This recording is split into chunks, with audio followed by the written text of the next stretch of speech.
नमस्कार। श्रोता द्वारा दिए गए स्रोत अर्जुन का नैतिक तर्क और कुल नाश का बोध के आधार पर आज की इस खास चर्चा में आपका स्वागत है। नमस्कार। आज हम भगवद गीता के पहले अध्याय के एक बहुत ही महत्वपूर्ण श्लोक पर ध्यान देंगे। जी। ये है श्लोक संख्या 38। जी। और हमारा मकसद है अर्जुन के उस नैतिक तर्क को समझना, गहराई से समझना, जो वो युद्ध ना करने के पक्ष में दे रहे हैं। हाँ, खासकर वो जो कहते हैं कुल के नाश और जानते हुए पाप करने के बारे में। स्रोत इसी का विश्लेषण करता है। बिल्कुल। तो स्रोत हमें सीधे ले जाता है कुरुक्षेत्र के मैदान में। अर्जुन अपने सखा कृष्ण के सामने अपनी दुविधा रख रहे हैं। श्लोक 38 कुछ ऐसा है। कथम न ज्ञेयम अस्माभि पापादस्मान निवर्तितुम कुलक्षय कृतम दोषम प्रपश्यद्भिर्जनार्दन। 38। जी। चलिए इस श्लोक में अर्जुन के मन की परतों को खोलते हैं। ये सिर्फ शब्द नहीं है, ये उनके अंदर चल रहे द्वंद्व का आईना है। सही कहा आपने। श्लोक की पहली पंक्ति है कथम न ज्ञेयम अस्माभि पापादस्मान निवर्तितुम। श्रोत के मुताबिक इसका सीधा सा मतलब है क्या? तो फिर हम लोगों को अस्माभि इस पाप से हटने का विचार क्यों नहीं करना चाहिए? मतलब क्यों ना सोचे हम इससे पीछे हटने का? ये एक सीधा सवाल है, कुछ हद तक चुनौती जैसा भी। और यहाँ हम लोगों को मतलब अर्जुन साफ तौर पर पांडवों की बात कर रहे हैं, है ना? खुद को कौरवों से अलग रख रहे हैं। हाँ, श्रोत इसी बात पर जोर देता है। अस्माभि यानी हम लोगों द्वारा। ये शब्द ऐसे ही नहीं आया है। अच्छा। अर्जुन जैसे कह रहे हैं कि भाई कौरव पक्ष तो लोभ में, मोह में अंधा हो सकता है। उन्हें शायद न दिखे कि वो क्या गलत करने जा रहे हैं। पर हम यानी पांडव जो धर्म और विवेक की बात करते हैं, हम तो अंधे नहीं हैं। हमें तो सोचना चाहिए, है ना? हाँ बिल्कुल। यहाँ गेयम शब्द भी महत्वपूर्ण है। इसका मतलब सिर्फ जानना नहीं है, बल्कि जानने लायक, विचार करने लायक। अर्जुन पूछ रहे हैं कि ये बात हमारे सोचने लायक क्यों नहीं है? और निवर्तितुम का मतलब हुआ पीछे हटना या उससे मुंह मोड़ लेना। तो सवाल ये है कि हम पांडव जो खुद को समझदार मानते हैं, इस पाप से पीछे हटने का सोचें क्यों नहीं? बिल्कुल, यही उनके तर्क का पहला पिलर है, विवेक और ज्ञान का दावा। वो मानते हैं कि पांडवों में वो नैतिक और बौद्धिक साफगोई है या होनी चाहिए, जो उन्हें इस आने वाले पाप से पीछे हटने को कहे। अच्छा। ये अज्ञान में किए पाप से अलग है। स्रोत यही बताता है कि जहां अज्ञान शायद एक बचाव हो, वहां ज्ञान जिम्मेदारी लाता है।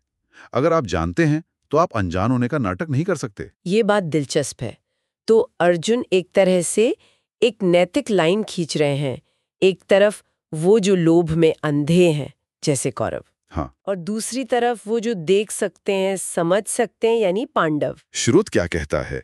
क्या ये अर्जुन का खुद को सही ठहराने का तरीका है या वो सच में ऐसा मानते हैं? श्रोत तो इसे अर्जुन की उस पल की सच्ची नैतिक भावना ही मानता है। ये कोई बहाना नहीं लगता, ये उनके अंदर के संघर्ष का ही हिस्सा है। वो वाकई मानते हैं कि पांडवों के पास बेहतर समझ है और इसी समझ की वजह से उन पर नैतिक जिम्मेदारी भी बड़ी है। अच्छा। उनका तर्क कुछ ऐसा है, मान लीजिए कोई अंधेरे में गड्ढे में गिर जाए तो वो एक हादसा है, लेकिन अगर कोई दिन के उजाले में गड्ढा देखते हुए भी उसमें कूद जाए तो वो जानबूझकर की गई गलती या मूर्खता होगी। बिल्कुल। तो वो कह रहे हैं कौरव शायद अंधेरे में हैं, पर हम पांडव तो दिन के उजाले में हैं। हमें गड्ढा साफ दिख रहा है। और यहीं से शायद श्लोक के दूसरी पंक्ति का महत्व सामने आता है। वो गड्ढा है क्या? हाँ बिल्कुल। दूसरी पंक्ति है कुलक्षय कृतम दोषम प्रपश्यद्भिर्जनार्दना। ये पहली पंक्ति के तर्क को पूरा करती है, उसे एक ठोस आधार देती है। इसका क्या मतलब हुआ? इसका मतलब है, हे जनार्दन, हम लोगों द्वारा जो कुल के नाश से होने वाले दोष को स्पष्ट रूप से देख रहे हैं, प्रपश्चित भी। यहाँ दो बातें खास हैं।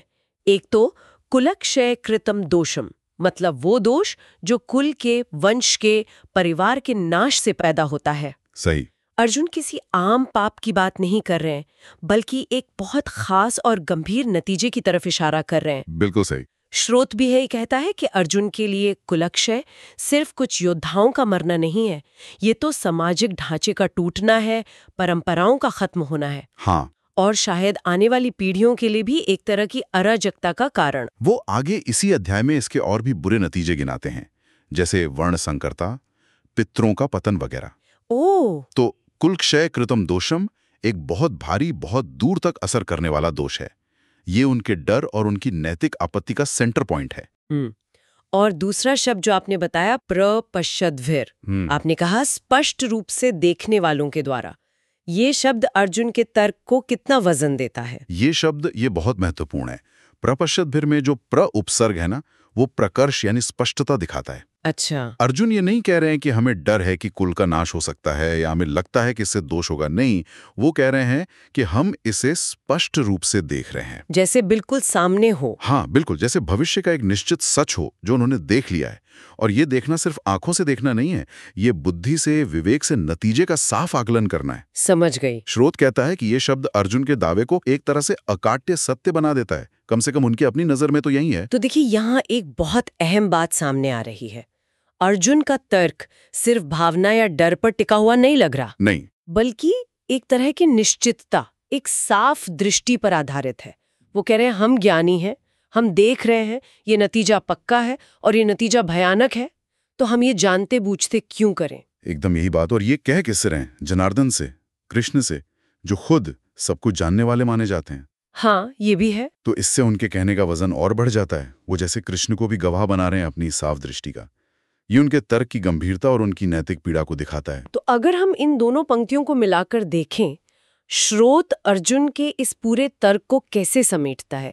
ज्ञान और जिम्मेदारी के बीच क्या रिश्ता बन रहा है यहाँ? स्रोत के अनुसार ये श्लोक ज्ञान और जिम्मेदारी के बीच एक बहुत ही सीधा और अटूट रिश्ता दिखाता है।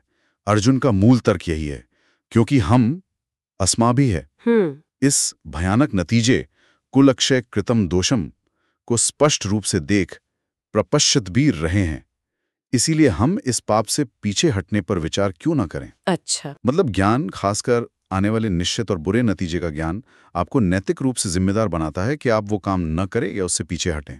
यानी ज्ञान अपने साथ जिम्मेदारी लाता है। जो देखता है, जो जानता है, वो अनजान होने का दावा नहीं कर सकता। सही बात। ये तो सिर्फ युद्ध से बचने की दलील नहीं लग रही, ये तो एक गहरा नैतिक सिद्धांत है जिसे अर्जुन उठा रहे। हाँ, और यही उनके चरित्र की गहराई दिखाता है। जैसा स्रोत में भी कहा गया है, वो सिर्फ एक योद्धा नहीं है जो लड़ाई की भयानकता से डर गए हों। नहीं, वो एक नैतिक विचारक भी हैं जो अपने कामों के दूरगामी नतीजों पर सोच विचार कर रहे हैं। उनका सवाल बहुत बुनियादी है। क्या? कि जब हमें पता है कि एक रास्ता तबाही और अधर्म की तरफ ले जाता है, तो हम जानबूझकर उस पर कदम क्यों रखें, भले ही कोई और रख रहा हो। हाँ। ये उनके उस वक्त के क्षत्रिय कर्तव्य और उनके अंदर की नैतिक आवाज के बीच का टकराव है। तो इसका कुल मिलाकर मतलब क्या हुआ? अगर हमें स्रोत के विश्लेषण के आधार पर अर्जुन के इस श्लोक के तर्क का सार बताना हो, तो वो क्या होगा? उनका मेन पॉइंट क्या है? संक्षेप में, स्रोत के हिसाब से अर्जुन कह रहे हैं, हे कृष्ण जनार्दन, मान लिया कि हमारे विरोधी कौरव लोभ में, मोह में या शायद अज्ञान में ये नहीं देख पा रहे कि वो अपने ही कुल का नाश करने वाले हैं और इससे कितना बड़ा दोष लगेगा। पर हम पांडव तो अज्ञानी नहीं हैं। हम अपनी बुद्धि से, अपने विवेक से इस युद्ध का जो निश्चित और भयानक नतीजा है, हमारे अपने ही वंश का विनाश और उससे पैदा होने वाला पाप, वो बिल्कुल साफ देख पा रहे हैं। प्रपश्यद्भिर। अच्छा। जब हमें ये ज्ञान है, जब हमें ये नतीजा साफ दिख रहा है, तो फिर हम पर ये नैतिक जिम्मेदारी बनती है कि हम इस पाप वाले काम से पीछे हटें। इसीलिए वो सवाल पूछते हैं। हाँ, तो हमें इस पाप से विमुख होने का विचार क्यों नहीं करना चाहिए? कथम न ज्ञेयम निवर्तितुम। ये वाकई एक बहुत शक्तिशाली और सोचने पर मजबूर करने वाला तर्क है। इसमें भावना तो है, लेकिन उससे ज्यादा तर्क है, नैतिकता है और भविष्य को साफ साफ देखने का दावा है। स्रोत इसे अर्जुन की नैतिक स्पष्टता कहता है, जो उस समय उनके मन में इतना द्वंद्व चलने के बावजूद उनमें थी। बिल्कुल। और ये समझना जरूरी है कि ये गीता के उपदेश की शुरुआत है। अर्जुन अभी उस दुविधा के चरम पर हैं, जहां उनका सामाजिक कर्तव्य यानी क्षत्रिय धर्म, हाँ, युद्ध करना, और उनका व्यक्तिगत नैतिक विवेक जो कुल विनाश को पाप समझ रहा है, वो आपस में टकरा रहे हैं। ये श्लोक इस टकराव के एक बहुत अहम पहलू को, ज्ञान और जिम्मेदारी के पहलू को सामने लाता है। तो आज हमने स्रोत के जरिए गीता के श्लोक 1.38 में अर्जुन के एक गहरे नैतिक तर्क को समझने की कोशिश की। ये तर्क सिर्फ युद्ध के लिए ही नहीं, बिल्कुल नहीं, बल्कि जीवन में आने वाली कई नैतिक दुविधाओं पर भी रोशनी डालता है, खासकर उस स्थिति पर जहां हमें किसी काम के बुरे नतीजे साफ दिख रहे हों, तब हमारी क्या जिम्मेदारी बनती है। जैसे खास और गंभीर नतीजे को अपने फैसले के केंद्र में रखते हैं। उनका पूरा तर्क देखने और जानने की क्षमता पर आधारित है, जो उन्हें अनजान लोगों से एक अलग नैतिक स्तर पर खड़ा करता है। ये हमें वाकई सोचने पर मजबूर करता है। हाँ, और यहीं से ये एक महत्वपूर्ण सवाल भी खड़ा होता है, जिस पर श्रोता भी सोच सकते हैं। जैसा हमने अर्जुन के तर्क में देखा, ज्ञान अपने साथ एक नैतिक जिम्मेदारी लाता है ना? हाँ, नतीजा जानने वाला व्यक्ति कर्म करने या न करने के मामले में एक अलग स्थिति में होता है। पर तब क्या होता है जब किसी का माना हुआ कर्तव्य या धर्म, जैसे अर्जुन का क्षत्रिय धर्म था युद्ध करना, उसके द्वारा साफ साफ देखे जा रहे विनाशकारी नतीजों, कुलक्षय कृतम दोषम से सीधे टकरा जाए। एक तरफ कर्तव्य पालन की पुकार है, चाहे वो समाज की हो या शास्त्र की, और दूसरी तरफ उस कर्तव्य को निभाने से होने वाले महाविनाश का अपना व्यक्तिगत साफ बोध। बिल्कुल। ये एक ऐसी दुविधा है जिससे शायद हर सोचने समझने वाला इंसान कभी ना कभी गुजरता है। बिल्कुल, ये एक ऐसा विचार है जो इस श्लोक के विश्लेषण से निकलता है और असल में आगे जो गीता का पूरा उपदेश आने वाला है उसकी जमीन तैयार करता है। अच्छा। ज्ञान, कर्तव्य, कर्म और उसके फल, इनके बीच का ये जो जटिल रिश्ता है और सही चुनाव कैसे किया जाए, यही तो गीता के संवाद का केंद्रीय तत्व बन जाता है। हाँ। ये सवाल अर्जुन की उस वक्त की समस्या तो थी ही, पर ये एक हमेशा रहने वाला नैतिक प्रश्न भी है। इस गहरी जानकारी और इस विचारणीय प्रश्न के लिए स्रोत सामग्री का धन्यवाद। अगली चर्चा तक सोचते रहिए। नमस्कार।